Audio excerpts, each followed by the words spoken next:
Hello and welcome to A Star to Steer Her By. Wow, I fucked that up completely. Hooray! Take two. Nope, you're keeping all of that in. We'll see.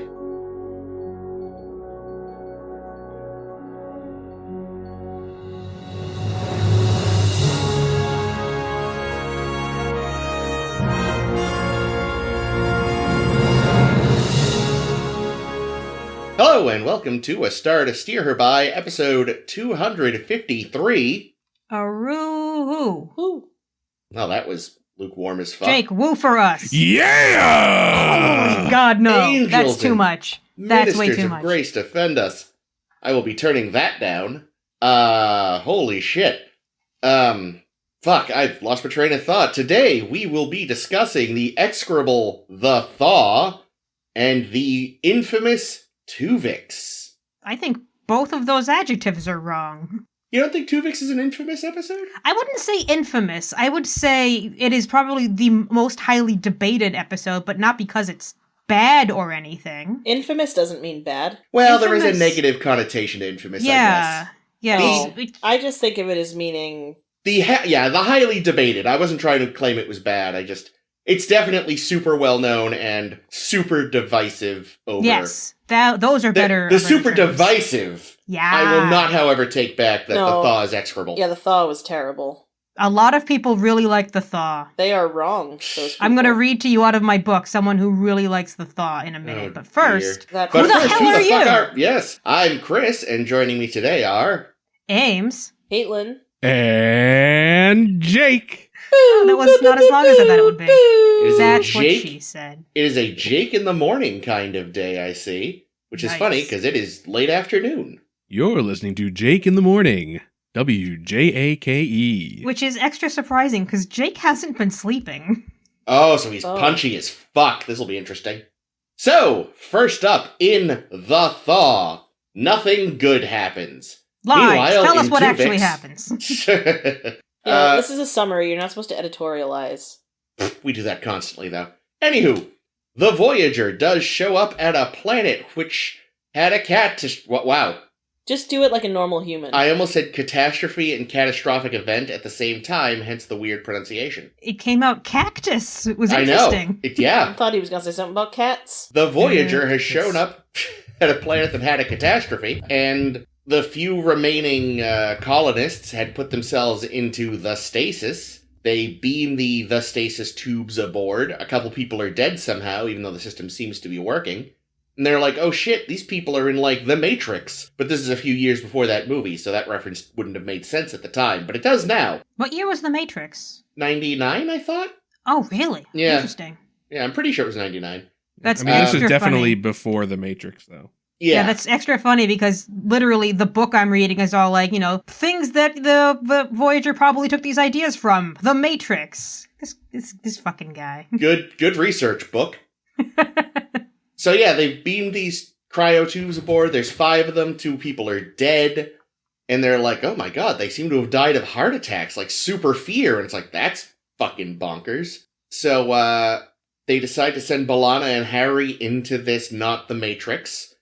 And they are soon on the set of a horrible early 90s children's show, complete with, like, Cirque du Soleil clowns. Literally. And the woman who played Lumpy in the Star Wars Holiday Special. Wait, did you just say literally? Were they literally Cirque du Soleil clowns? They got Oh. Cirque du Soleil actors to play the background, or Cirque du Soleil performers to play the background actors. Well, look at that. Oh, And shit. here I was just being glib.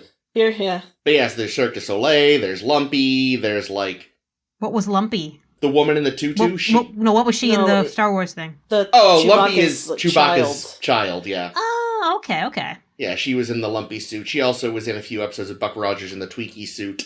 DVD. And Michael McKean, who you might know as Mr. Green from Clue, or the guy from Spinal Tap, or a million other things, is a terrifying space clown who kind of feels like a watered-down version of the evil Joker. AI from I Have No Mouth, But I Must Scream. He seems to enjoy toying with his captives and is very excited to have some new ones. When they try to jump out, he's all like, I will kill people. And eventually, I forget, does he let B'Elanna go? They talk to- convince him that Right. if he doesn't let one of them go, that Janeway will just remove them and pull the plug on the whole thing. Right. Yeah, and he doesn't want to let them go because he needs, like, real brains for him to exist. Like, the organic brains are key to his whole Matrix existing. You know, he rejects the idea of artificial brains. They send in the EMH to try to negotiate because he can't fuck with a hologram in the same way. You know, he fucks with Harry a bit. Eventually, he kills one of the colonists. And then Janeway says she'll jump in and replace all the other hostages. But there's a trick up her sleeve because there's a few minutes delay between what the people in the Matrix think and Michael McKean hearing it. And whoopsie, they send in a holographic Janeway, and he doesn't know until it's too late. And then there's a trick up her sleeve, and she's seen ship in a bottle. Yes, there we go. And you know, in the probably only good scene in the whole thing, Michael McKean like fades to black, being afraid. Which reminded me of the end of It. I've never seen it, so I can't No, me neither. Comment on that. Yeah. Do not try and leave the simulation. Instead, only try and realize the truth. There is no clown. We have nothing to fear. Fear itself. We have nothing to fear but fucking clowns. And yeah, man. I don't know. I don't know why you guys hated this episode so much. I didn't love it. Here's the thing. I thought it was fine. I thought it was cool. Oh, I despised it. The thing that distracted me all episode long, because I happened to already have seen, like, Caitlin posted on Facebook that she hated this one, so I was kind of flavored the whole episode long, like, why do they hate this one? Because all I can see is this is just a TOS episode. It looks in, like, aesthetics, because it's got bright fucking colors and all the different looks that a TOS episode would have. It's got some of the same themes as a TOS episode. It just has the same look, feel, and, like, tone of a TOS fucking episode, except it has the Moriarty ending. Yeah, I mean, I don't know. I mean, I can see that, and maybe that's part of the reason why I kind of liked it. It has a kind of throwback quality. It's campy, right? You have this campy environment, overacted, you know, the Cirque du Soleil people, I think, and you know the guy with the giant teeth mask head, like do you know who that was? No, who was that? It Donnie Darko? No, I'm sad because I saw him listed in the cast, and I was like, oh, I wonder which one he is. But the thing is, because he's wearing like this gigantic suit with gigantic tooth head. But that is Carol Stryken, who was our good friend Mr. Hom. Oh, okay. Oh no shit! Yeah, Lurch, a big Lurch? galoot. Yeah, he just had to be very tall. Yeah, I guess when you need a big galoot, you know who to call for. Yeah, I guess I'm surprised that we are talking about that same guy, right? The guy that played Lurch in the Addams Family or whatever? Yeah, one of the Lurches. And he was Ruck? No, not that Ruck. one. I'm so sorry, no. Ruck was the original Lurch, Waxana's, Waxana's Lurch. Yeah. Sorry. I was so you were confused. still right that he was a Lurch. Yeah, Ruck was the TV Lurch. Oh, Different he was Lurch. one of the Lurches. Oh, holy shit. Okay, great. Yeah. Well, listen, I'm glad we all got here eventually. Is there a new Addams Family remake? Can we get that Lurch? There is some new Addams Family, but I think it's I believe it is animated, so I'm not sure. Well, we'll put him in Lower Decks. Yeah, I don't know who voiced him. They are making a new, like, Wednesday-focused live-action series for Netflix. So Lurch may show up in that. I don't know. Anyway, wow. This that's like a coin flip of being terrible or great. Yeah, I couldn't tell you. Anyway, this is not an Addams Family podcast, even though it is a great show.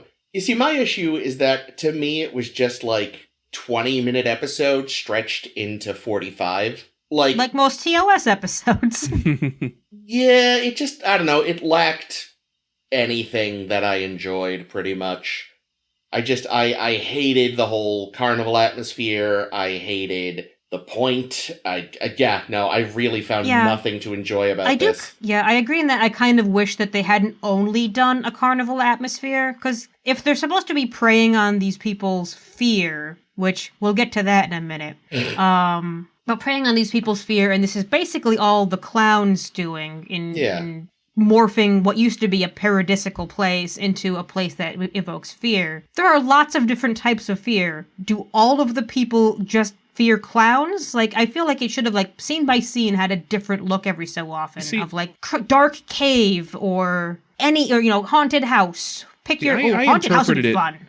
I interpreted it differently. I didn't think that Ooh, the tell me more. clowns were necessarily there for fear. Like, I thought perhaps the clowns were actually originally part of the fun paradisical environment, But they and- became evil. and in particular the Michael McKean clown. You know, and he didn't really, and that's the other piece too, right? I don't know that he necessarily became evil, because, and this is why I kind of like the episode, right? Because it's really an episode about a rogue AI, and, you know, like the Matrix, or like, you know, or like Nomad, right? You have an AI that is programmed to do a thing, and it becomes sort of self-aware, and its mission gets warped. And in this case, it believes its mission is to stay alive. Yeah. You know, it wants to perpetuate Like itself. the prototype robots who want to stay alive too. Yeah, like the prototype robots, like transporter accidents, things like that just don't want to die. We And found the link. and I like it. its response, being an AI and not necessarily having any sort of, you know, human compassion or emotions, its response is, oh, I need brains to stay alive. And these, you know, 4 people or 5 people, I guess they started with 5, you know, they're due to leave the simulation. Well, if they leave the simulation, then I'll stop existing because I need the brains. If I don't have the brains, I don't exist. So the computer's rational response to that is, well, I just got to keep them from leaving. So I will scare them to motivate them to stay. And if they get out of line, well, I only need 1 brain, so I can just start picking them off, you know, if they become too rowdy. Yeah. And I think that's a pretty cool concept. That I think, thing, you know, the that thing- execution has some flaws for sure, but that's what I liked about it. Yeah, I mean, that's where you're right. Like, on paper, that sounds so good. But, like, I mean, I think the main issue in a way, is, like, he just didn't fuck with them enough, you know? Like, we mostly saw him make old Harry and then baby Harry and threaten to kill Harry at one point. There was the Scalpel. There was playing with Scalpel. Right, when, And there was going to be a bug game that we never got to see what it was going to be. Oh, yeah. He said, let's play the bug game. And he's like, yes, I love the bug game. And then they stopped immediately because they said something. Yeah, and it was just like, you know, there was that, and then it was just a bunch of negotiation and fooling around in the background, though I did enjoy when the image showed up and got to be like, you know, ambassador from Voyager. Especially when he interrupted, like, no, you're holding the scalpel wrong, you idiot. Yeah, I think that was a cool way to deal with you know, how to interact with these people. Yeah. Yeah, and I think they really could have done more on the fear front, because, you know, the old Harry, baby Harry thing, Yeah, I don't know. exactly. I think my favorite scene was just, let's frighten a baby in real life, because they were just like freaking this baby out until it cried. And I laughed so much. We were watching and we were like, oh, wow, that's actually some surprisingly decent old age makeup on Harry. And then they switched to baby Harry and it's like, fuck, that's really good makeup. Ha ha ha. Joke. No, I Yeah, realized. I mean, really the fear, I think, mostly came in with the decapitation Yeah. system, the guillotine. Yeah, which makes me think about, because I brought up in the middle of the episode, I was trying to remember the name of The Vengeance Factor, an episode we watched back in TNG times with our good friend Yuta, the girl who would kill people from old clans with her touch, and Bev was so surprised that, oh, this old man, this million-year-old man, had a heart attack out of nowhere, and that never happens. And I was calling bullshit all over the place. Yeah. Because you look at these people who had heart attacks out of nowhere because they were being terrorized in a holo program. Yeah, that was the other thing. It's like, they were scared to death. It's like, I'm sorry, is this a novel from the 19th century? Like, what? Yeah. I think it would have made more sense if they had not specifically said it was a heart attack, if they were like, oh, their brain just stopped functioning, you know? You know, like in the film The Matrix, which may have taken inspiration from this episode for all we know. I highly doubt it. You know, if you die in the Matrix, you die in real life because the body can't survive without the mind. So, they could have pulled something like that, like, this decapitation thing. Well, they didn't have the Matrix to steal from yet. Yeah, but it makes sense, though, Look, right? Like, because they're so integrated in the system, they can't even be pulled out, or else it'll cause brain damage. So what would happen if you die inside? We all know that both Terminator and The Matrix were ripped off from a 1980-something pitch that some random Las Vegas woman sent to Hollywood once. Was it a Harlan Ellison novel? No, Harlan Ellison had more claim on the creation of Terminator than this crazy woman. I remember hearing that I don't know if it's the same one, but somebody had sued for The Matrix because they're like, oh, I had a short story or something that was... Yeah, it was a short story she submitted to some contest allegedly run by the Wachowskis in 1986, even though that makes no sense because the Wachowskis were like 16 at the time or something and weren't running a damn thing. Yeah. Yes, but they could have gone back through the archives. I thought you were about to be like, but they could have gone back in time. We have to go back, Marty. No, they couldn't. Back to the Matrix. Marty, and I have to say, the explanation in this episode for why these things is much better than the explanation in the Matrix, because these things are existing. Okay. Right? So the machines in this case, the clowns, they're there, and the reason they need the humans is because the human brains are what are powering them. But right, for like processing power, they need the organic brain to run their simulation on. But in the Matrix, it is literally, we need to tap the human nervous system for electricity. Yeah, we plug you in like batteries. Did you know that the laughter of children creates electricity? What if we scare this baby and make it cry instead? That'll also make electricity, but only a tenth as much. It's funny because the 10 babies and scare them. The pitch meeting for The Matrix actually makes that joke. Where, like, the guy pitches it as, the brains run the simulation, and then the, Hollywood guy's like, that's too complicated, let's just make them batteries. Yeah. I don't know if that's actually what happened. I meant to read up on that and then forgot. Well, in the movie, it's definitely batteries. Yes, in the movie, it's definitely batteries. I think it makes a lot more sense they did in this episode with the brains running the simulation. Yeah, that is, yeah. And again, I think, like you said, it's a great motivator for the AI to trap them there, because it's like, without you, I don't exist, and I want to exist. So I may have missed something at the beginning, because something was going afoot when we started watching this episode. So these people put themselves into this hollow cryo situation because their planet was being bombarded by solar flares that were affecting the weather. So they're like, we're going to wait this out in cryo, I don't think it was just the weather. Like, it was magnetic fields, frying their shit, wasn't it? Well, I think it sounded like the surface of the planet was uninhabitable. Yeah. And that's why they had to go and they were 2.5 miles, or 2.5 miles down? 3 kilometers down. 3 kilometers, 2 point something kilometers. Okay. But there were 5 people there. Yep. So what did happen with the other ones? Because I may have missed this. 2 of them were already scared to death. No, I mean the other people of this planet. I think they just died. Yeah, they didn't have, because they couldn't, there was talk of, it came on so suddenly that they couldn't just evacuate or something. Oh, that's really sad. Yes. Yep. Really funny. Yeah, but it sounded like, the simulation was only supposed to last until the surface became habitable again. Yeah. And then they were supposed to shut them. But I think that was the fatal flaw, is that the people inside the simulation had to shut it down themselves. Yeah.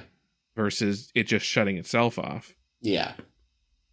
Well, they had a little screen where they could look and see, how are the conditions on the surface? Still radioactive? No, let's stay inside. So I guess it makes a little sense why they would have that.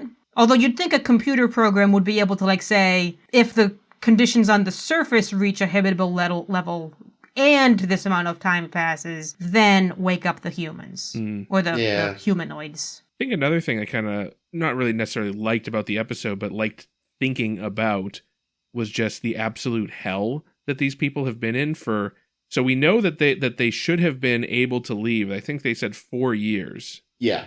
So they've been in this fucking clown world, dealing with Michael McKean's bullshit for 4 fucking years, longer Minimum. than they had to be. So who knows Yeah. how much longer before that? Yeah, because they would have been in here for 19 years, but we don't know exactly when the clown became just the worst. Yeah. We also don't know, if he fucked with their perception of time at all. Yeah. So for all, we know they feel like they've been in there for centuries. I'm just going to say, you know what? If you need to hide out from a cataclysm, just go the fucking Botany Bay route. Just fucking freeze them. Sleep through it. Yeah. There's no need to have a Matrix. It was a dumb idea, guys. Well, it was to keep the mind from atrophying or something, which doesn't actually make sense. They had this cool tech and they wanted to use it. Yeah, basically.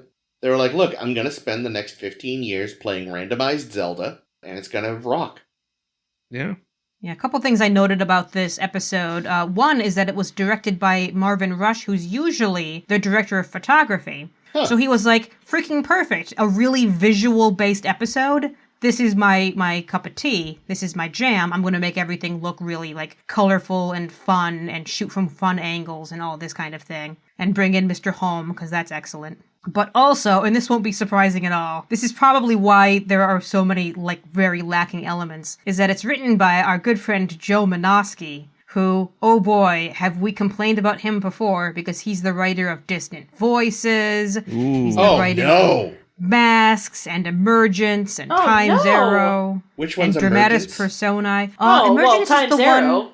Chris likes Emergence that one. is the one where there's a train. Oh, and no! They have to go in the weird train, and everything's representative of something. That was awful, too! He definitely has a style though. I Yeah. think. Like, all Yeah, of his shit. episodes kind of They're all abstract. they're very abstract. So like, and maybe that's a thing. Maybe there's people that really like Emergence. I mean, Emergence was also about like an emergent AI, wasn't it? It was about Yeah, that's Yeah. true. An The, AI the that ship did- having that a went- baby. that The, went haywire. The old Windows, pipe screensaver gained sentience. What was there was one last one you said before I asked which one.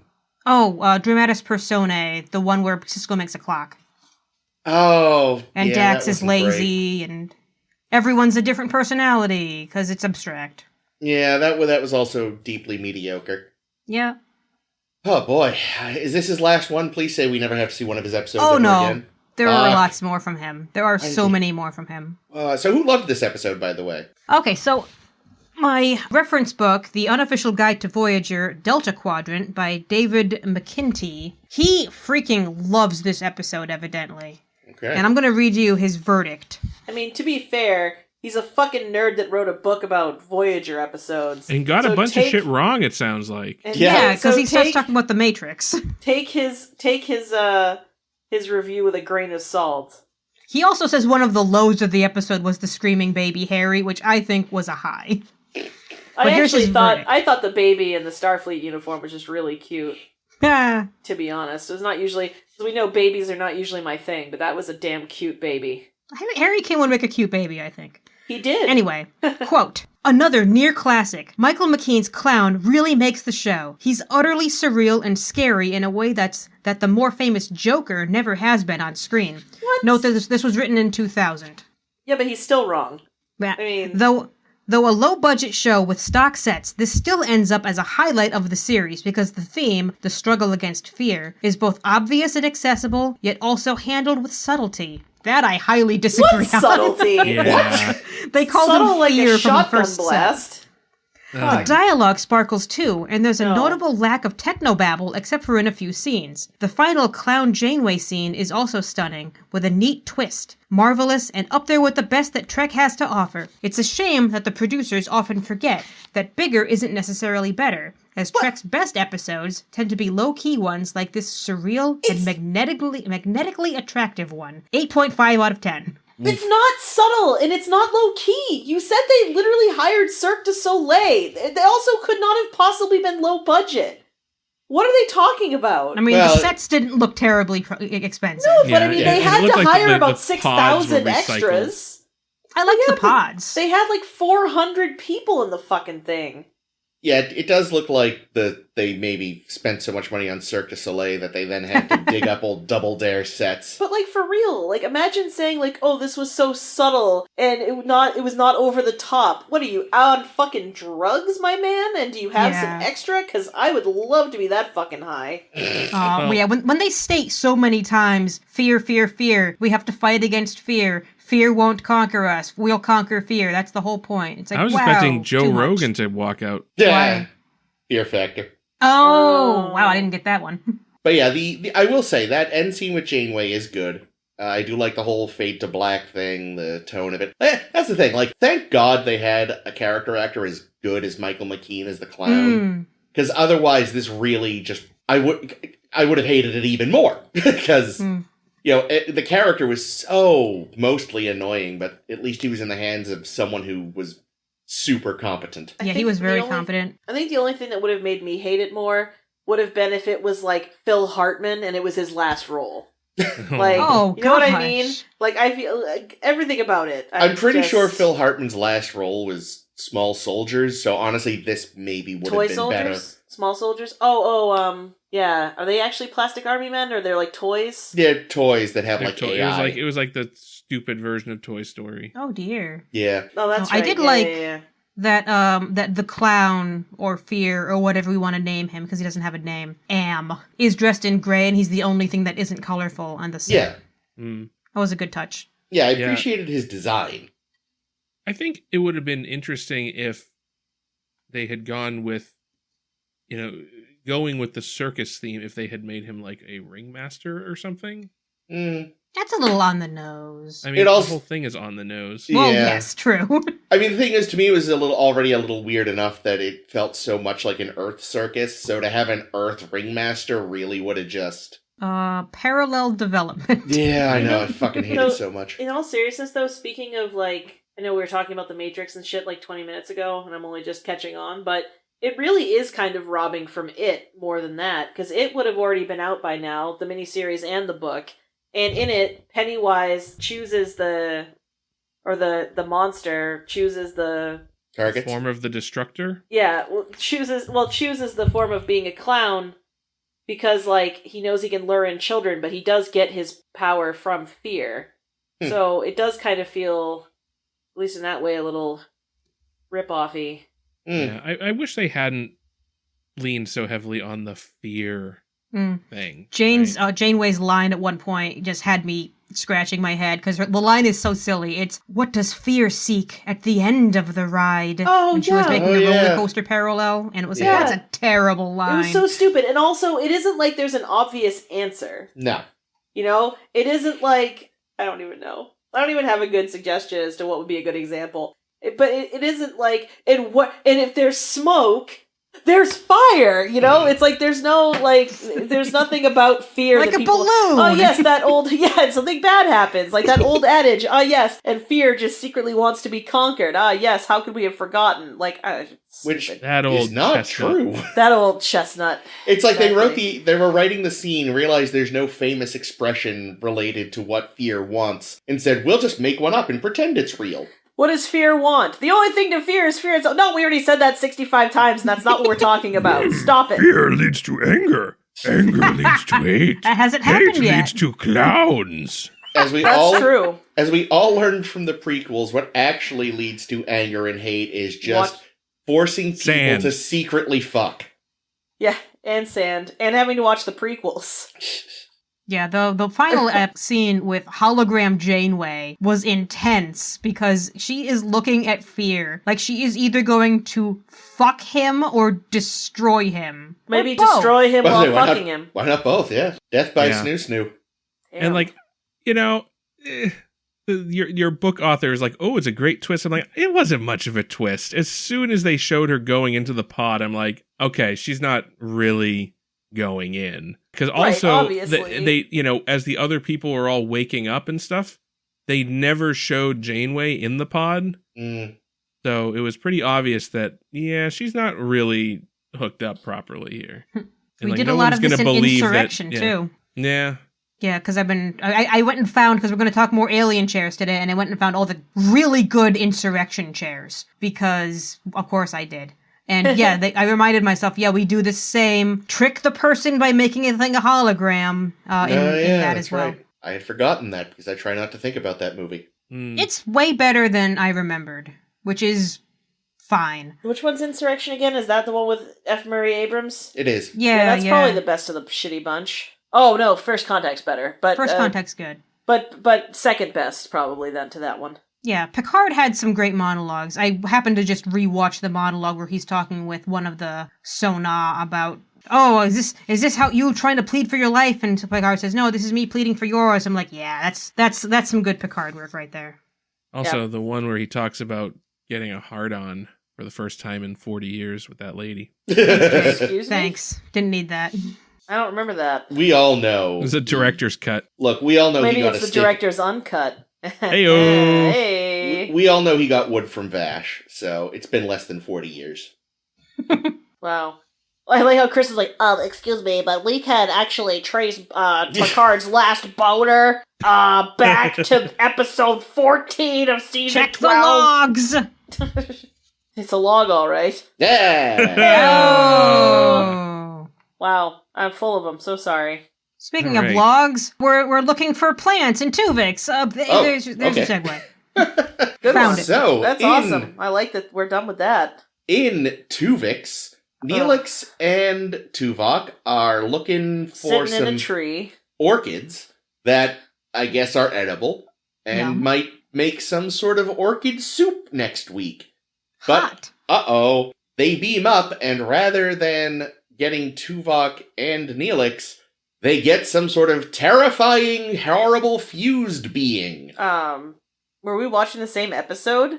Horrifying, fused being? He just looked like a guy. Do you mean the fucking obviously better in every way being that we got? Yeah. Except His for the hair. The hair was is bad. very Yeah, upsetting. but the hair's not nearly as bad as Neelix's was all the fucking time. It wasn't great, but it was not any worse than what we're used to. Yeah, well, anyway, so this existential crisis is beamed on board, and the doc's like, I don't know how to split them apart. Shrug. So... Harry, get on it. Yeah, so it goes about its days. It's got the knowledge and wisdom and memories of both men. Why are you calling him it? It makes it easier. Yeah, Yeah, no, you don't get to do that. He was he. He was he. I suppose so. Anyway, so he has the knowledge and wisdom and memories of both men, and is kind of like parts of one offset parts of the other. So it's like as smart as Tuvok, but less Annoying Vulcan. than Neelix. Oh, and sorry. as ebullient as Neelix, but not as aggravating, and is also apparently a better cook. Brilliant. Probably Good a better word. lover too. Yeah. And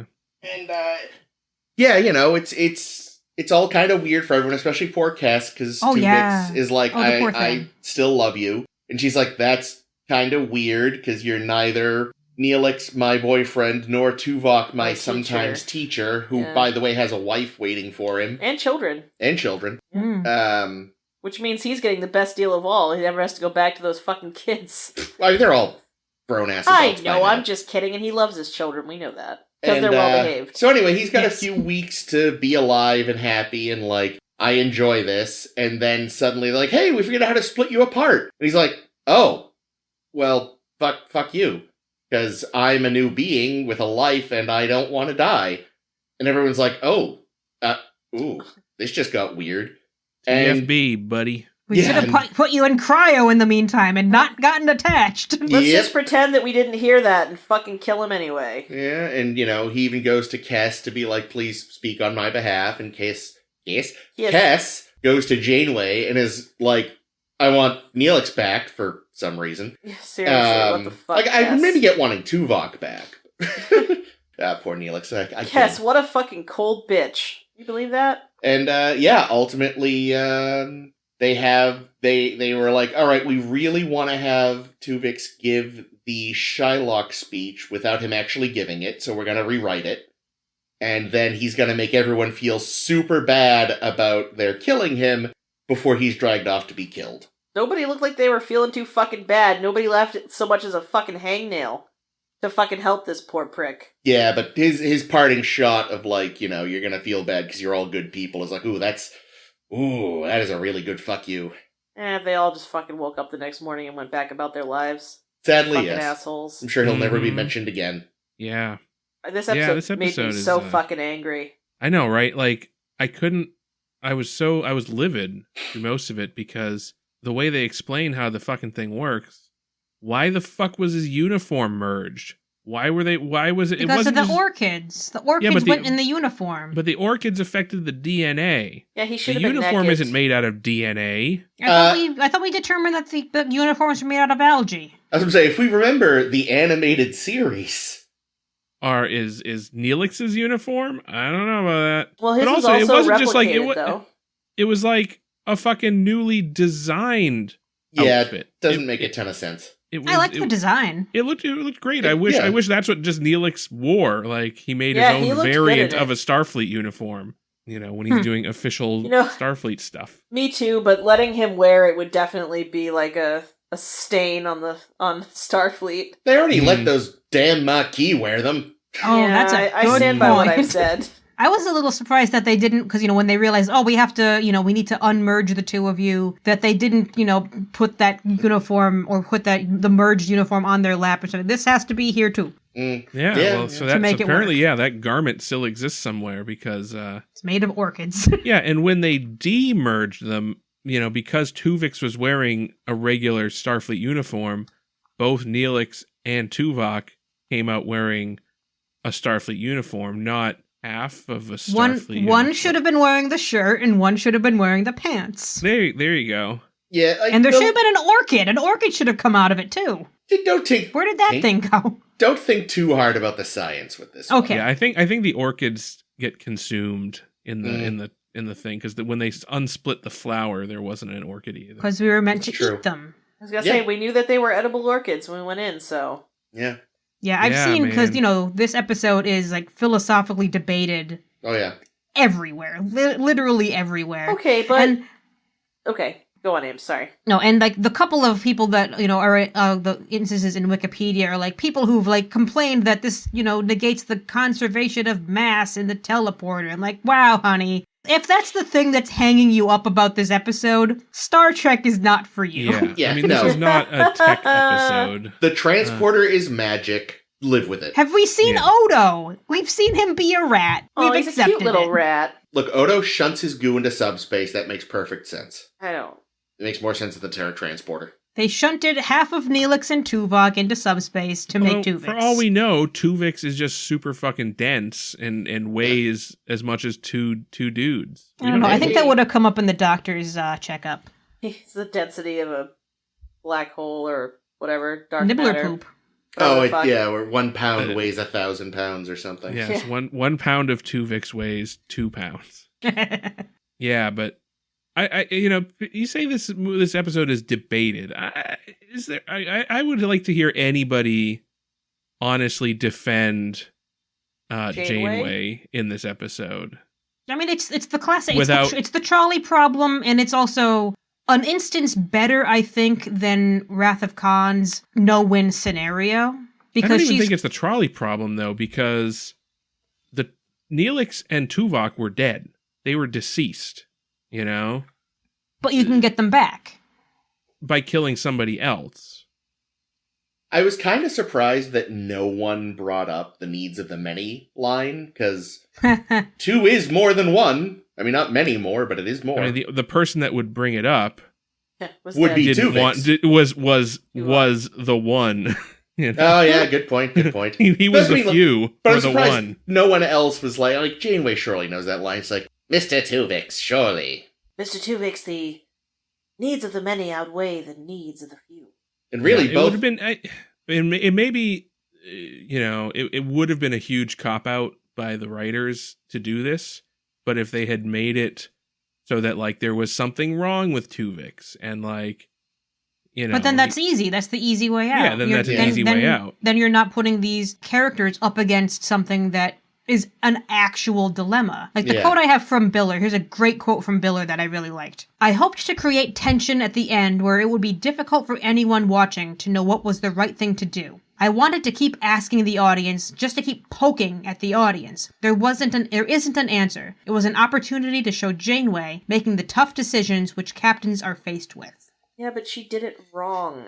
Yeah, it's What would you do? I left would him. not murder a guy. Yeah, I would have left him, dude. That's But it. what It if was it were over. someone that you loved that you could have gotten It's a back? damn shame, right? Like, that's the hard thing, right? Is instead of dealing with the grief of losing a friend or a lover or whatever, it's like, oh no, we can just fix it.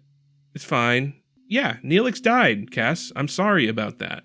And, it's a damn fucking shame. And, it happens. It's fucking space. Transporters. Shit happens. And that's a thing that you're going to have to deal with in your life now. And I'm sorry, but it happened. And Janeway, yeah, Tuvok is dead. He died. I know he was your old friend and you love him and you miss him, but he died and you're a captain and people have died under your command before many times. And, you kind of need to deal with that. But it doesn't mean that you can just murder somebody. There's there was like a short story or something about, I can't remember anything about this, but the base plot of it was there was this idyllic society, and it was a paradise, but the paradise. Is this a Vonnegut? I don't know. I don't think it's a Vonnegut. I don't Okay. remember where this is from. Yeah, it's like this idyllic paradise, and it's the dark secret is that the system, I think it was like an AI or something, whatever is running this idyllic society. Oh God, it's Fear the Clown. runs by torturing a small child for eternity. Oh yeah, I've heard of that. And so and then you go to the people and you say, okay, well, you like the society? Oh yeah, the society's fucking great. It's like, well, there's a child that's being tortured, and it's like, and they're like, oh, yeah, but the society's real good. It's kind of like that, right? It's just like, Yeah, we we have wouldn't to want kill to. Yeah. somebody. So I don't know. I'd be really interested to hear somebody defend Janeway. And not just from a fact that, we can't lose two main cast members in a single episode. So figure out a way to just remake them and leave him alone. Well, I mean, here's the thing. They totally could have, but that also is a cop-out. Yeah, I don't want this episode to be a cop-out because I would rather have these conversations. And I think that's like one of the best things about this episode is it makes you have these conversations of Janeway made a decision that most people really hate, but it's the decision that needed to be made because otherwise we wouldn't be able to have this conversation. Exactly. Well, yes, there is that.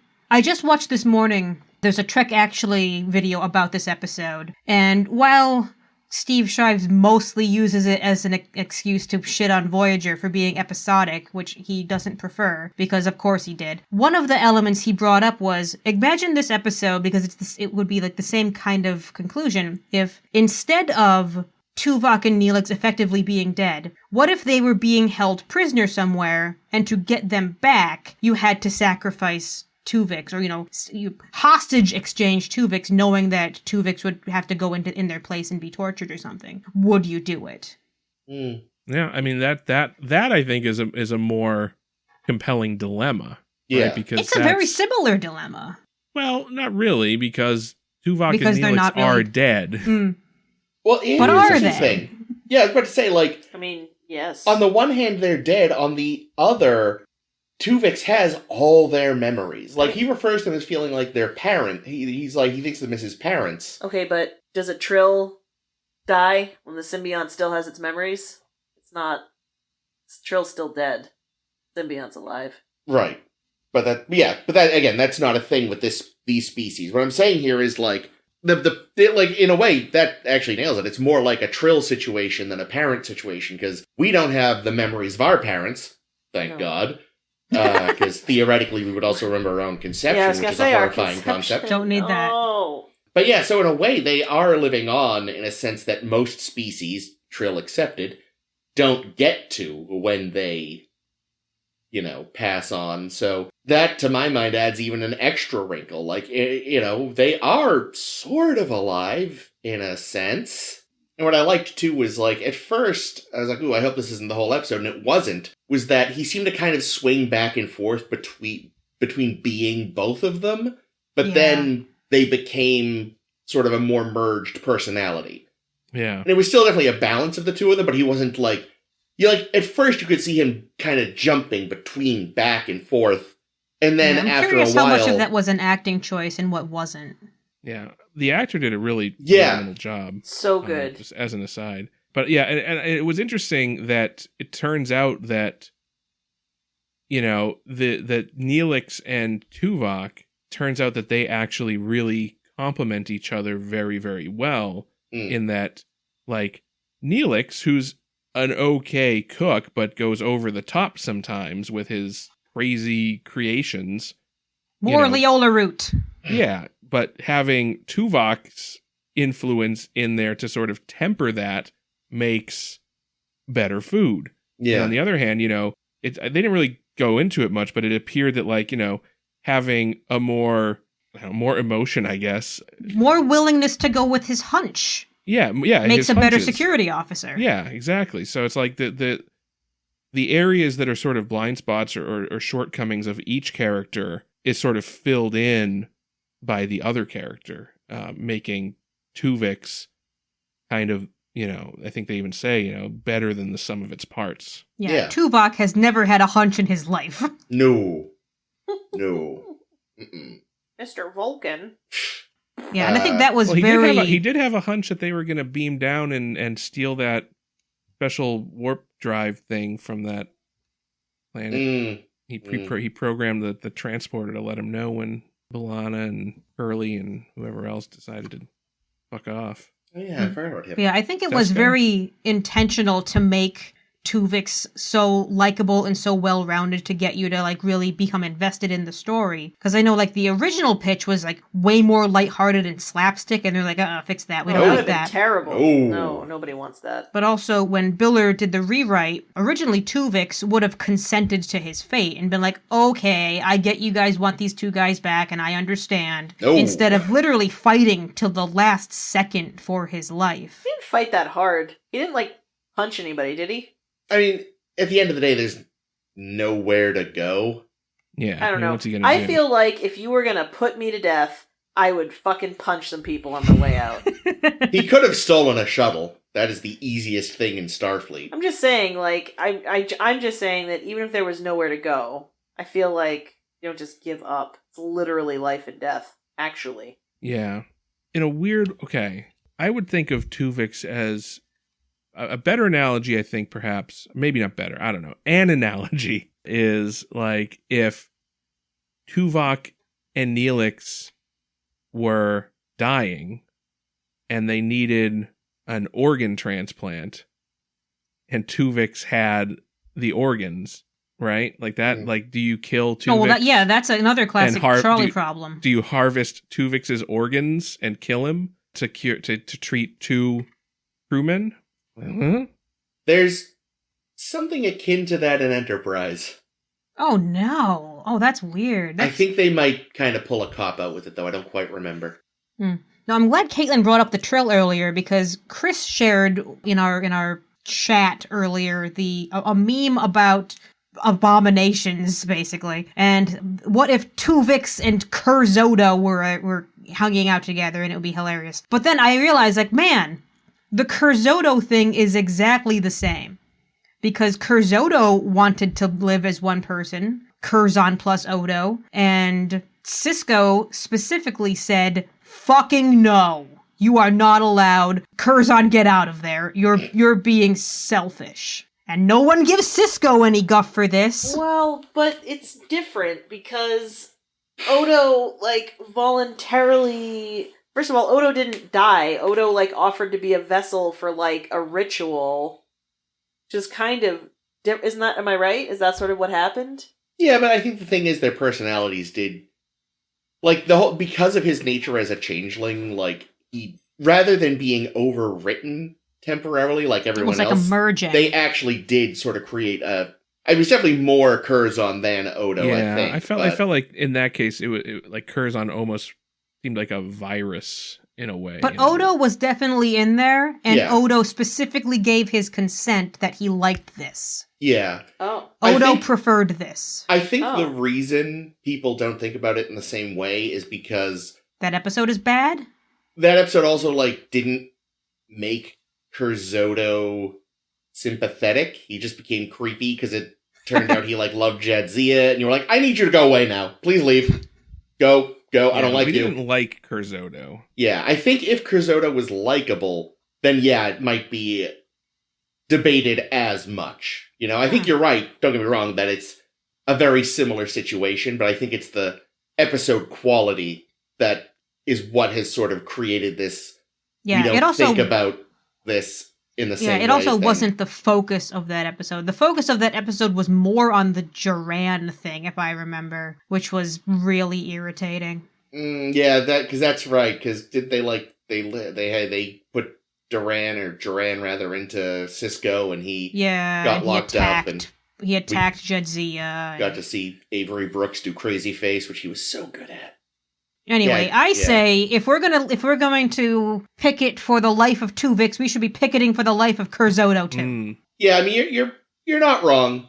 Like I said, I think I can see why people don't think about it as much, but yeah, I mean, honestly, I'm fine with not having Tuvix and Tuvix having been killed. I just don't think that what Janeway did is particularly ethical. And like in the fact, and like they, you know, even to the extent that they had the doctor refuse to perform the procedure. That was Refuse to great. perform the procedure, but not stop anyone else from performing the Oh, procedure. no, I mean, I think that's a real thing. Where I'm like, gonna watch and point you to where the right things well, are. So there's an IRL in real life for the kids. In real life, that's a thing where a lot of states in the United States that have lethal injection, right? It's supposed to be administered by a physician. But That's right. Did we see this in Mr. Death? maybe. Yeah, well, sort of, right? Because the whole premise of that was that, yeah, basically the short story is there's no legitimate doctors, physicians that will perform executions. You have to right? get the bad ones. So you have to get bad doctors, or you have to get people that aren't doctors. And like even pharmacies, like pharmacists won't make the drugs either for that purpose. So you end up having to get people improvising drug cocktails, and it oftentimes goes really fucking bad because, you know, these are not trained physicians that know how the body works. It's like, oh yeah, we'll just inject some bleach and put some UV rays up his butt. That'll take care of it. No, that's Secure COVID. Oh, right. No. That is I've on a podcast I've heard that is an issue in that, like, we were getting a lot of these chemicals from abroad, Mhm. and they eventually started refusing to export them to us because these were countries without the death penalty. And they were like, well, we know what you're using them for. Fuck off. But yeah, I'd say another sort of real life example is the fact that he is a military doctor at the end of the day, and we have military doctors, and they don't go around sabotaging the war effort. But they won't, actively shoot a guy either, I would think. Yeah, and like, yeah, and there, there's a code of ethics that physicians have to abide by. Yeah. But yeah, I So do- we make Janeway do it, and then the last scene of the last shot we see of Janeway is just her not being okay, which I Yep. think was excellent. Yep. Yep. Yeah, I think that was excellent. I do lament a bit that we don't get, like, there's no follow up. There's no. Of course not. It's an episodic show. What was the fallout to this? Do- How did Tuvok and Neelix end up feeling about the Yeah, situation? Do they remember? I was going to ask being the same Tuvix? thing. Yeah. That has a lot of impact on your concept of identity. I think... Like, what does Kes think now? Because a lot of this is because Kes wanted Neelix back, and the poor thing, like, so much of it, like, was literally tearing her apart. Yeah. Well, not literally. It was literally tearing them apart. I mean, here's the thing. I can definitely say that no matter what he might have actually thought or felt, Tuvok would say he was fine and super happy to not be Tuvix anymore. Neelix probably would have used this, to just be like, we need to be friends now more than ever, because I know so much about you. I know all your Vulcan songs now.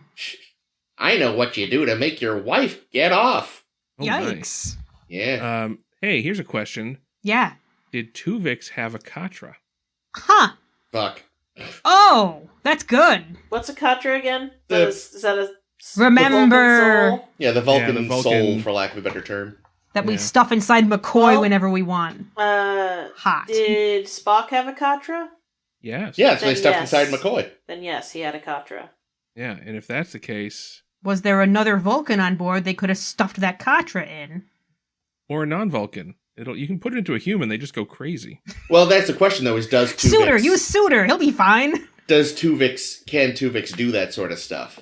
Yeah, does he have Vulcan abilities? Yeah, his neural never pathways saw. may be different enough that he can't do Yeah, that and then when you shit split anymore. them apart, will Tuvok then still have a Katra, or will it only be half a Katra? Oh god, does Neelix now have half of his Katra? Ooh, What if he has all of his Katra? Does Neelix now have 2 lungs? No. That's a good question. Holy shit, does Tuvok now have no lungs?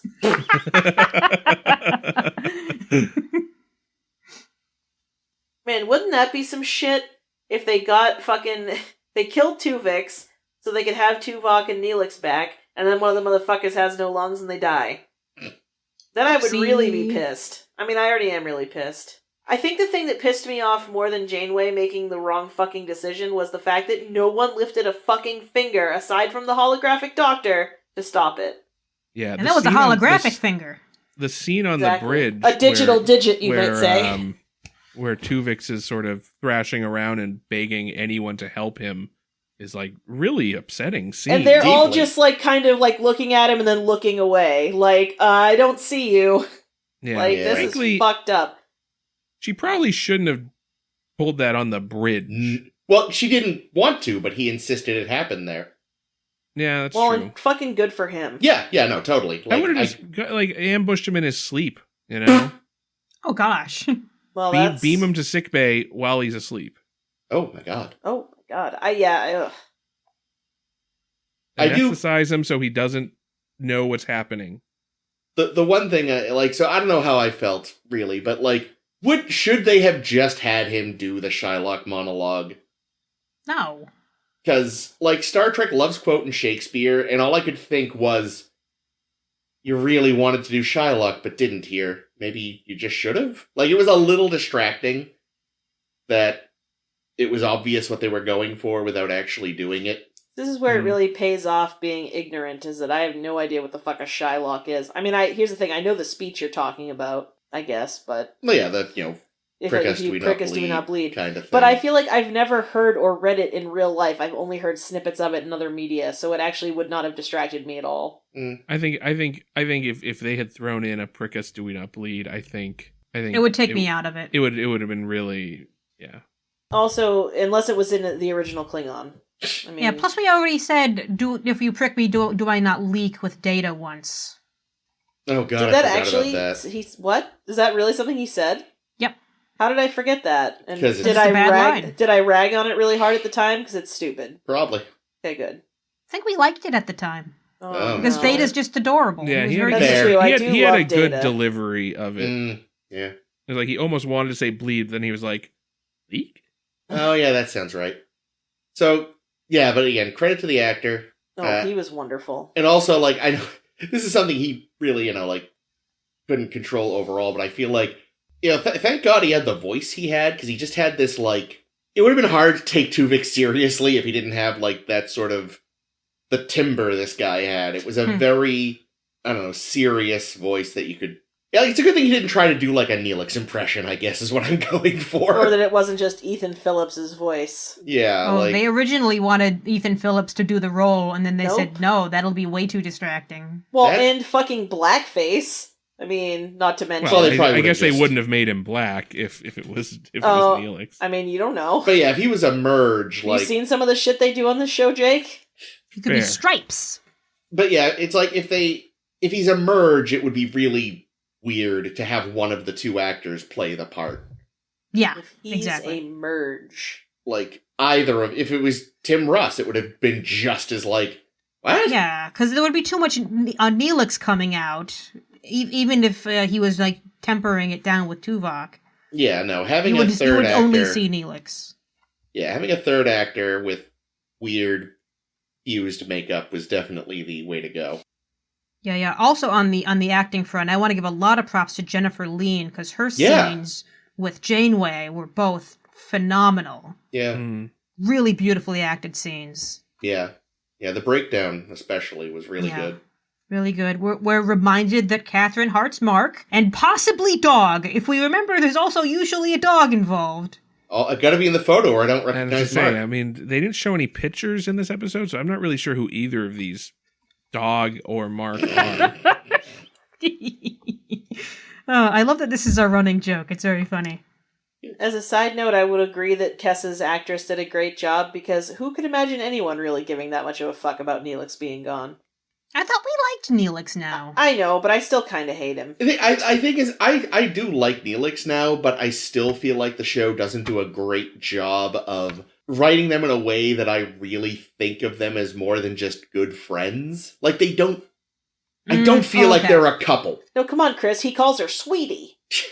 Like that's the one thing they still. It's Sweeting? It's Sweeting. Oh, well, I like that better, and I little wish pet it was name. clearer that That's he was cute. calling her that. but yeah, overall, like I just feel like the show still kind of like the way they're written. Like again, I think they're really good friends, but I don't believe them as a couple. Well, that's because we Okay, kind that's of a know good they're point. probably not fucking.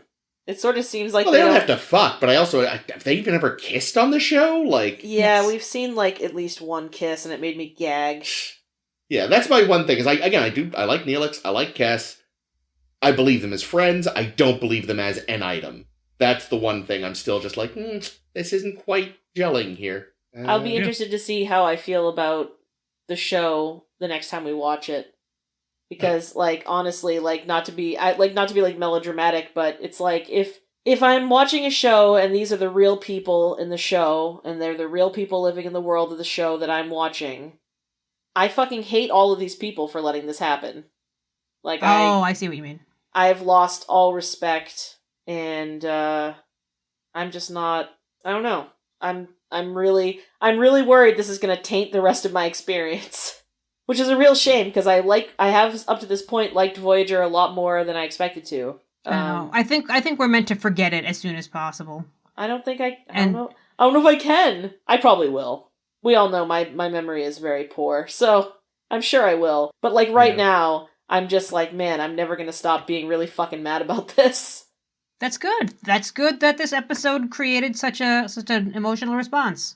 You know, it's interesting. It in a way, there's echoes, even though it was a totally different situation. There's echoes here of Worf's refusal to give blood to the Romulan, where it's like, you know, that was a reprehensible thing that he did, and I kind of had the same reaction to how Worf acted in that instance. Did you really? Yeah, I thought that he was awful. Oh, interesting. I was on Worf's side. Yeah, me too. I feel like, I mean, technically, legally, I as a person would have the right to deny anybody the use of my bodily fluids. Sure, Yeah, but he's legally, doing it- but ethically and morally, you're a piece of shit. If And you he's- can, Yeah, especially he's doing it not like he's doing it based purely on racism. You know, Yeah. it's not like that's the despicable part. they're not asking him to Yeah, that's give true. blood to like I don't know, to fucking the head of fucking House Duras who ruined his family's life. Like it's just some Romulan, not a specific one. If I was, if someone was like, you know,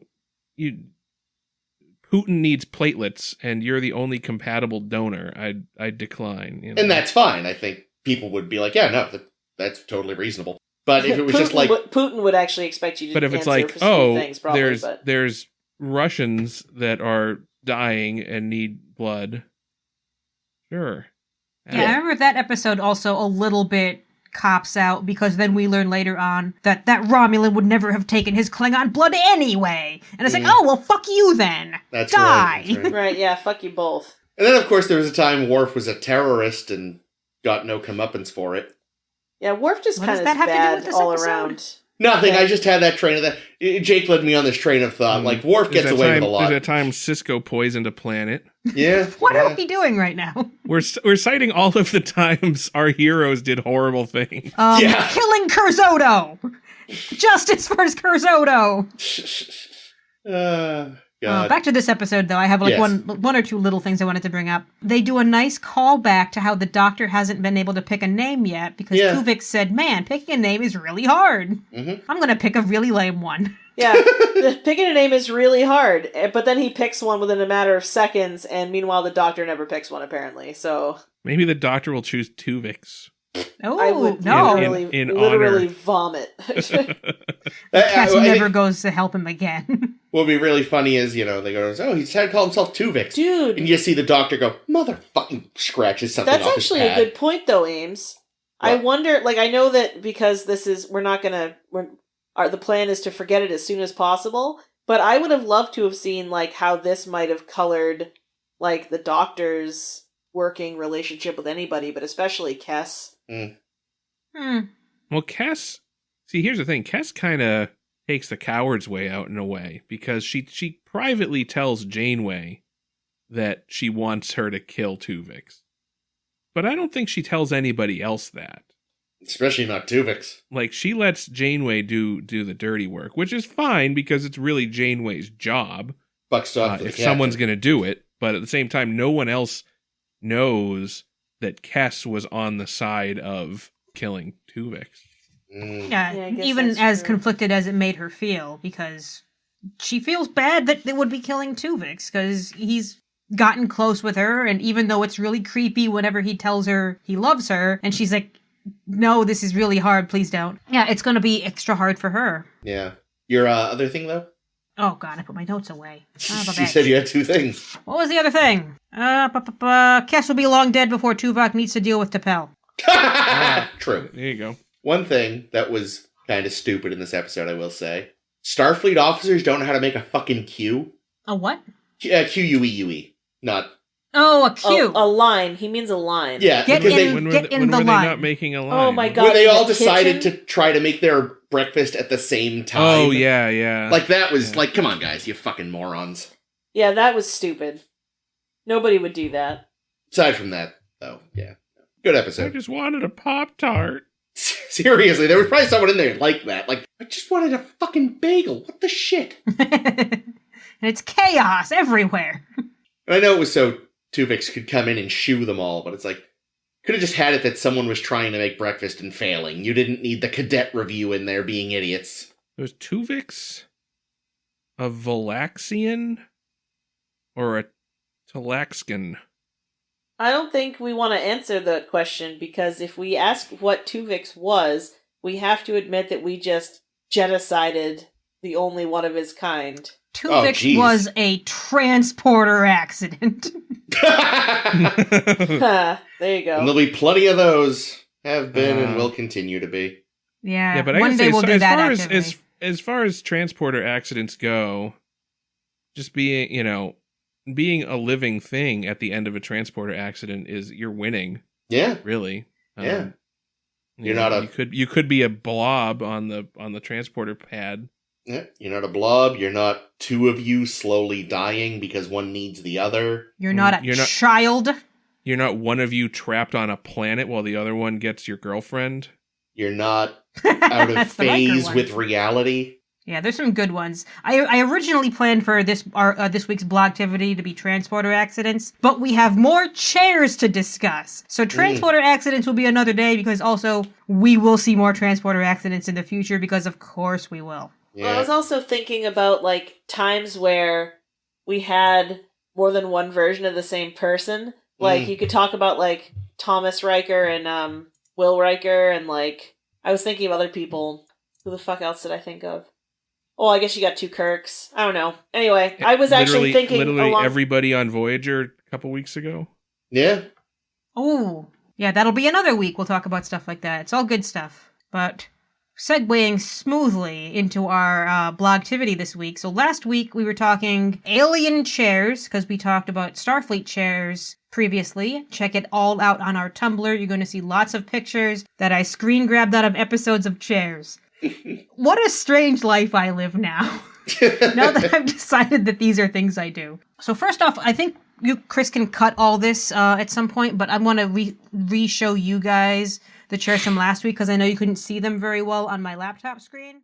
But now we're caught up. Now, the conclusion. And now, the new chairs. All right, so as I said, I started rewatching some bits of the TNG movies. Let's start with Generations. I wrote Genesis because I always get these two things backwards. It is Generations. Fuck my life. All right, so in Generations, we see two different chairs because this is both Lursa and B'Etor's ship, and they're kind of co-captains or something. So B'Etor gets the normal chair that we've seen a lot. It's the same as Chang's chair, it looks like. It's got Klingon stickers on it. You can see it in the background here. And in the foreground, you see Lursa's chair, which looks kind of like the Bounty chair, but it's got more Klingon stickers and stuff on it.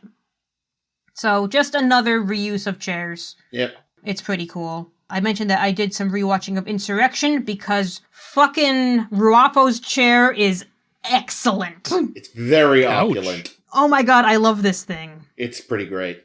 I want to take a nap on it. It's just a big, like, maroon couch with, like, gold accents. It's got, like, full-on pillows. It's a command love seat. Yeah. Ooh.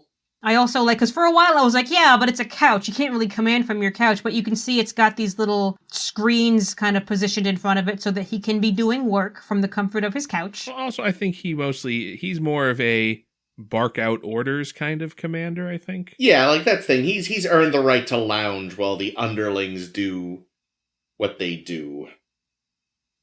Yeah, I think it's just such an interesting choice for his people specifically, because I don't think of them as a let's be comfy kind of people. They're kind of a we have to survive, oh my god kind of people. But it is an excellent chair. It's on a little pedestal. Yeah, excellent choice. Moving forward, let's look at the Nemesis chairs, because there's several of them.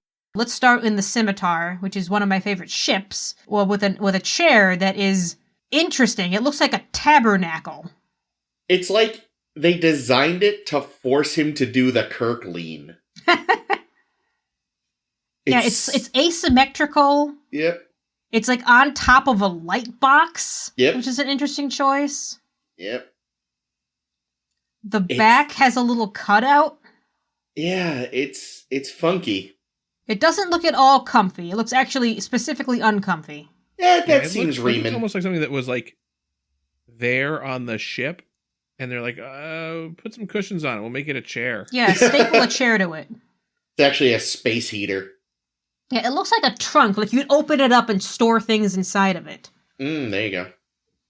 Where they kept all of Tom Hardy's fake noses. And his lip scars. Yes. Yeah, but he's got a little screeny majig, so he can also be doing his homework. Yeah, it's a fun chair. It's weird, but fun. Yeah, it's weird. I don't understand this kind of like little gizmo on the what would be his left side. Yeah, like I said, it really does feel like they did it just so he would be forced to lean. Yeah, I love the color though. The color of it's kind of nice because it's just this pretty kind of bronzy gold. Yeah. Like he made a chair out of an old TV. Ooh, we should do that. No, make a cat bed. Yeah, we should actually hollow out our old TV and put a cat bed in it, Jake. No.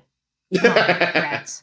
All right, we see another chair in Nemesis that is on Donatra's ship, the Valdor, which just looks like a classic Trek chair. Yeah, nothing special. You never get a great look cushies at the bridge in the movie, but looking at it now, I think they just redressed the Enterprise E bridge for this. It does kind of look like that. Yeah, I bet they did. And you can see the chairs in the background are they look like the Voyager chairs. Yeah. They look kind of like Voyager chairs in the background that they slapped like a Vulcan, a Romulan insignia on. And put them on stands since they're normally bolted into the wall. Yeah, I feel like we see these stands a lot. Is this the same stand that we saw on like Enterprise on their chairs? I think it's actually the stand from when there was a picture you had of like the standalone Voyager chair, not bolted into the wall. I think it was on that stand. That would explain it. Yeah. Which is why it looks... I don't know if I'd say it looks like a Romulan chair. I'd say it looks kind of like a Starfleet chair with Romulan stuff on it. Really does, yeah. we're going to look also at some Cardassian chairs. I didn't include this one last week because I knew we were going to see more of it this week in Deep Space Nine. Because the Cardassian chair that we see a couple of times has this really, like, flared out top and kind of what looks like alligator skin print, which I think is perfectly fitting. Oh yeah, they make it out of their political prisoners that they've executed. Yeah, because they're lizards. Or they make it out of the skin they shed. That's the big secret. Oh. Sisko was sitting on leftover Gul Dukat for 7 years. Actually, this is from the screenshot I'm showing is from Emissary, and he swaps out the chair pretty quick. Ah, boo. Yeah. And it just looks like a normal office chair. But Yeah, this one you're looks right. pretty cool. It looks comfy. Yeah. We see another Cardassian chair in Emissary. I forget who this guy is, but we never get a great look at it, but you can see it kind of looks like a car seat. It's funny that, like, when you think about it, they decided just most Alpha Beta Quadrant races do the whole, like, command chair thing. As opposed to, Just not. where Like- would your captain sit? I mean, does he have to? What are you, Jem Hadar? No, I mean, when you think about, like, say, like, the fact that they have a captain's chair at all is kind of weird, almost, just because, like, I don't think that's a thing in the Navy. I think the captain does just kind of stand around. But then your legs get tired. Yeah, I know. It's part of the curse of being the captain. Man, that would really suck. I'm glad they get to sit down. Yeah. We only catch a Yay! couple glimpses of Tosk's ship, and Tosk has just a tiny little stool, Yeah. which, you Yeah, know... well, Toss ship's really not much more than a shuttle, though. So Which, I mean, is it even his, or is it something he managed to steal somewhere? Oh, that's a good question. I don't remember if they say specifically in the episode. Yeah. those little Ferengi dome things. They do, I was thinking that. I don't know if they do mention it. I just rewatched this episode not that long ago. Oh, it's a great episode. But yeah, I just restarted Deep Space Nine, like, immediately. But yeah, I think it's in keeping with, you know, Tosk doesn't need luxury stuff. He just needs to get away. Yeah, And this is exactly. like, is it a thing that I don't have to stand all the time because that sucks? Done. Taking this ship. What episode is this? This is Armageddon Game. We see the Talani, who are a bunch of assholes. Those jerks, yeah. Trying to get Miles and Julian killed. And they have really ugly chairs, too. Mm-hmm. Those with their fucking stupid hair. Really Oh, does. the hair's always bad. Yeah. I think So they're just supposed the to have, quickest glimpse like, of those. It's pretty bad. skull under there. Like, it's not just a style. They actually have weird, like, head fins. I think they damn well better. Skull humps. Pretty awful. Yeah, one day I think we should do a hairstyle blogtivity, and these Yeah. guys no. I'm sure will be on there. Oh, God, them and the horrible I feather was gonna people. say, you're gonna talk about the feather hair assholes. Nice. Well, at Luoxana, the many looks of Luoxana would actually be on its own a very nice thing. That's just her, though. I like that no, one. just Yeah, just a Luoxana. Luoxana day. I could lead that one. I would love to talk about her being a sassy, sexy bitch. The You want daughter to of get the some fifth. screen grabs for us? No, but I will. The daughter of the fifth house does not share a blog with anyone else. Yep, so we're going to keep moving it forward. Yeah, so we see the same Klingon chair we always see on Kang's ship when Kang tries to get us all killed for no reason. Damn it, Kang. Yep, more of the little Klingon stickers. Little decals that you can print out yourself. Alright, and then we see Zek's Ferengi shuttle when Zek comes back after having seen a prophecy or some shit. Oh, the prophets turn him into a... Into a nice guy. Yeah. And the chairs are these blue and green striped plastic, like, looks like what you would have on a playground. I was gonna say, Seriously. it looks like a fucking like a hospital waiting room or bowling alley or something. Yeah, you think the Nagus would have better chairs on his shuttle. You'd think, because we see more Ferengi shuttles and they have other chairs. Also, Maybe he's just being cheap. none yeah, of... yeah. Yeah, but he's the Nagus. You gotta spend like you have it. Have Even you if you seen don't. his cane? No, but that's how people have it, is that they don't spend. So he is spending like he has it. See, by the real not spending. the real problem with that chair is not one of them is big enough for Mr. Mayhardu. I was just thinking that too. He's too big for that chair, for sure. Who dat? Yep. It looks not at all comfy. No. It looks like hard playground plastic. Yeah, no, I hate Oh, yeah, it does, yeah. Yeah. And it's like bright freaking blue. Yeah, doesn't it go with the rest of the decor? No, it doesn't. Right? Frickin' blue. Yes, we have a Romulan ship in the die is cast that Tayin is leading. I think, and I only have the quickest shot that looks like one of the chairs we've seen before. Yeah, it's just that I think it's the like it's one of the Klingon chairs. They just slapped the Romulan logo on it. Yep. But if I had to rewatch the episode to find this screenshot, I'm damn well showing it to you. Oh yeah, totally. Okay, so here's another Ferengi ship. This There is we Quark's go. ship that he got from Gala. And it's a nice kind of rounded back. It looks kind of like a faux leather, like a green faux leather. Yep. With little arms. And some kind of, you never get to see what the insignia on the back in the light green is. But I'm sure it's a little Ferengi symbol of some kind. Yeah, I think. Or maybe a taco.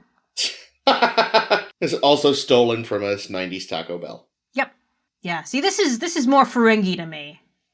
Yeah.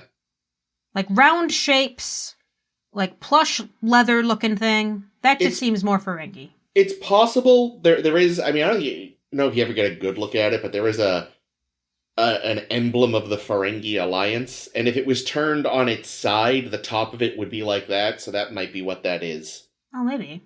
I will send you the picture. Cool. I bet you it's on timelines, too. Probably. Yep, so that's Quark's ship. When Dukat is flying around in a freighter when he's been demoted, and he's flying around in the Grumal, he's got another of those Cardassian ships, so you can see, Cardassian seats, that you can see. It's got that flared out back, but now you can see the arms, you can see it's on a little pedestal-y thing.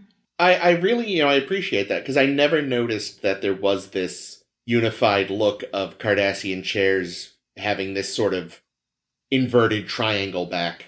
It goes with their Big shirts. necks, yeah. Yeah, with their necks and also with their uniforms, Yeah, which are you're big right, triangles. you're right. And I like that it's made out of like reptile skin. Like it's really cool. Yeah, I appreciate the consistency. Yeah, and this one's also on a big pedestal that has some kind of a big backing thing that's built into it with like railings and stuff. Yeah, well, it makes it very much look like a very utilitarian ship, It really plays up the idea that it's a freighter and not something better. But he's making it more important than it needs to be because he's Dukat. Yeah, especially with that sassy cross-leg there. Oh yeah, love it. Love it. And then he steals a bird of prey, like he does. And that is it's got the Gowron's normal chair. Yep. I kind of wish, because I know we see this thing more, and I kind of wish that when we saw it again, it would, instead of having the Klingon stickers, it would have like little Cardassian stickers or something. Even better if they were like put over it in such a way that you could still see like the edges of the Klingon ones, like he couldn't get them off completely, so he's just like, fuck it. Nice. Yep, but we've seen this chair, but you have to see it again now. That's fine. Speaking of seeing it again, we also see the same chair in the KCA. Ah, nice. With Regent Worf. I could not, for the life of me, get a good screenshot of whatever the last episode is, when Worf actually takes the whole chair, rips it out of the floor, and throws it across the room, because it's a very, very darkly lit scene, but I enjoyed it because we got to get a good action from chair. I appreciate that you got it mid-spark. Chair acting. Good work. Yep, but otherwise, same chair. We see it again on the Rotaran. Man, they were really good at holding on to that fucking chair. They did a great job with that chair. Okay, so here's the other Ferengi chair. And it's kind of like the blue chair that we saw before, but it's like rounded. It still looks like it belongs in a playground. Yeah, it has little arms. It's got this round back with like little flary arms, a little round seat. It's still the same bright freaking blue. So weird. I mean, again, I guess I appreciate the consistency, but weird. Weird choice. Yeah, I thought so too. Because we also see it again, I think it's in the the Mirror Universe episode, we see another one. And we see both this chair and the other blue chair in the same scene. Amazing. So, okay, they did that. All right. I really like this one because I was trying to find the Bajoran chair because I saw in X Asterisk Scientia this little drawing one on the side that there was a version of a Bajoran chair, and I said, I have to find it. I finally found it in season 7, and it's Bajoran. It's Kira's Bajoran interceptor that she uses to say "fuck you" to that Romulan Senator Kretak. Yeah. And so that is just a badass chair automatically. Yeah, it looks kind of like an office chair. I'd say the arms are office cherry. Yeah, they really I think probably took an office chair and then modified the hell out of it. Because those Yeah. arms are very much office cherry, just spray painted silver. Oh, But then they did a lot of work on the back to make that backing, because that is not standard office chair fare in some regards. Yeah, this kind of up the head of it kind of is a little flary thing. Yeah, the little metal post and such. So they did a good job of modifying it. Yeah, I thought so. It looks very Bajoran to me too. Maybe it's because it's in all like browns and stuff. Yeah. It's a good set. Good for them. Okay, last chair. The heading here is wonderful. Yes, so this fucking thing. And what we're looking at now is, I'm told, a Klingon chair. I can Because see when that, yeah. When you type into Google, like, Klingon command chair, this thing is the first thing that comes up. It is a chair that is just kind of like a normal leather seat, kind of stuffed into what looks like a rock that has been carved into a chair shape. Yeah. My question is, which two chairs did you have to have a transporter accident with to make this chair? Tuvok and Neelix. Wow. Surprisingly comfy. Yeah, but this thing comes up and they say, oh, this is the chair that you see on Klingon bridges in these episodes. It's supposed to be on the Rotaran. And what I think is that it's probably off in like the wings with like where the extras are working on screens and stuff, and it's not the actual command chair. I can see But this that, thing caused me so much grief that I'm including it anyway. That's fair. Looks like sometimes it had a headrest and sometimes it didn't. Yep, and it does look very Klingon. It does. And apparently they have great photos of it because they put it on auction or something. So that's why it was all over the internet. So there we go. Wow. Those are all of our excellent chairs. There were very, very many of them. Most of them the same chairs. So I've stuffed them all on one screen, removed the duplicates, and just have one of each if there's duplicates, because there were very, very many. And I've also removed some that you never got a very good look at, because there were good screen grabs of them. So you're going to see our final screen of all the chairs up on our Tumblr, and you can tell us which ones you like and which ones you don't like. My favorite is the Ferengi Ray of Light chair. Which is which one? This one here? It's a good one. Yep. Why that one and not the Romulan one? I don't like the turquoise. Again, it's too many like 90s fast food vibes. I think my favorite is that really weird, lots and lots of orbs bisexuals like to sit on this thing Right in the middle? because it looks like you could sit on that in many, many ways. You could. None of them comfortable. No. But, yeah. Depends on who you ask. And of course, the worst are the plastic Ferengi chairs. Yeah, those are pretty cool. Yeah. Yeah, I guess that would be my vote as well. Zek's shitty chair. Hang on, An I'm writing this honorable down as we positive. go. Honorable positive mention to Romulan Commander's chaise lounge chair. Oh yeah, that one I'm going to say is my favorite. Yeah, I think It's that's that my one? favorite as well. It's that one or Ruafo's. Because those are both really, like, they're not just you have to command in these chairs, it's you are these chairs. Yeah, I will say, I should say... Ruafo's is a bit over the top for me, but I like the Romulan Commander. My favorite is the Ferengi one. Like, the one I want most to sit on is probably the Romulan one, because it looks so soft. It does look super soft. And everyone hates the Ferengi chair so far. Yep. Yeah, they're bad. I might have to go with Tin Man, because, I don't know, doesn't look comfortable, even though it's like supposedly molded to your body. It just looks like it's made out of rocks. It's just made out of, it's literally this thing's tongue. Which is even worse. So yeah. Put it that way, this is kind of Tin Man. gross. Oh boy. My chair is licking me. It's licking at me, Ray. Oh no. Yeah, what is my least favorite? I mean, the Ferengi ones are all bad. Real bad guys. But I don't think I like the Ray of Sunlight one that Chris does so much. Wow. I think that one's not great. But it's so I think wacky. it's very goofy. And that's the thing, like, you love Goofy and I hate Goofy. That'll do it. So it might be that one. Do you prefer it with some Taco Turquoise? I think I do prefer it with the turquoise because the turquoise also adds these kind of little balls. Yeah. Balls. You need a chair with balls. Well, then you should like the one Caitlin likes. That's nothing I but, do. pretty much. That's a great chair. So many balls. I agree with Caitlin. That's a really fun chair. Well, there we I'm go. glad we see it around the show. Yeah. So this was a fun week. It was. Staring at chairs, and now I can finally stop staring at chairs because I think we noticed in the latest episode of Picard, well, really the first episode of the Picard, because Jake and I just watched it. New Starfleet chair, and I said, it's too late. It's too late to be in the blog Holy post. shit! Picard's back already? Yeah. Started What the fuck? How this did I miss that past shit? Thursday. Wow. Yeah, we have another new uniform that isn't going to be on our blog yet. We have another new comm badge. The new uniform is covered in deltas, because of course it is. Oh, yeah, I the saw that. chair is covered in deltas, because son of a bitch. But yeah, I'll have to see where they go with the season, but it's nice to see Q. All right, so next week's actually going to be another interesting week, because next week we're hitting the season finale of season 2. Already? I know, didn't it go by fast? Did. Yeah, so next week we're talking episodes Resolutions and Basics, parts 1 and 2, part 1 being the season finale, part 2 being the season opener of season 3. Okay, they're pulling that shit finally. So that'll be next week. We'll have our season 2 wrap-up of our bests and worsts of the season, so look forward to that. You can also check out these chairs. So many chairs on our Tumblr, And other SSHP things. Podcast. Oh yeah, so many other things on our Tumblr. It's really exciting. I've been enjoying doing the Tumblr. It's been a lot of fun, and we've got more ideas in the future. You can also catch up with us on Facebook and Twitter. You can listen to all our past episodes. Another thing I always enjoy doing over on SoundCloud or, wherever you listen to podcasts. There's not just the one place. That would be a monopoly. So we'll catch you next week. This has been Ames. This has been Caitlin. This has been Jake. This is always Chris. Chris, come with us to sickbay. Oh.